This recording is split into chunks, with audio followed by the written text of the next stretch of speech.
So good to see you here on your Thursday morning. We're starting out much quieter than this time yesterday when we were tracking our latest winter storm. What we're looking out there right now is just a few light flurries that are moving in. No big deal. Not expecting any accumulations, and we freeze it here at 7:10.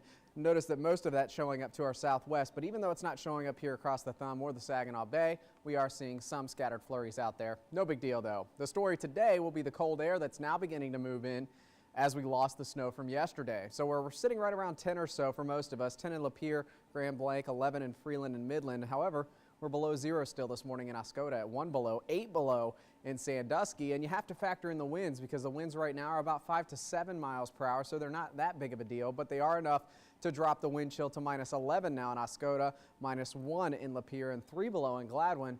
And get used to this because the winds are actually going to strengthen as we head into the next 24 hours, and that's going to continue to give us the threat for wind chills that are well below zero. So today from 8 this morning to about 15 by the noon hour, 17 later today. Again, a few flurries here and there mixed in, no big deal, but that 17 is actually going to feel much colder, more on the lines of about zero. And then as we go into the overnight hours tonight, we'll likely drop below zero for most of us, and the winds will be blowing at about 10 to 15 miles per hour, so that could create wind chills anywhere from 15 to 20 below zero. And we may see a wind chill advisory issued for the overnight hours from the National Weather Service for that potential. Tomorrow, sunshine, but it will be cold. The heart of this cold bubble, the latest one from Canada, is going to be overhead tomorrow. And that's why we'll be at our coldest for highs at 13 down to 0 Saturday morning. And then by Saturday afternoon into Sunday, we'll likely see a system moving in. This one nowhere near even close, remotely close to the intensity of the one we had yesterday.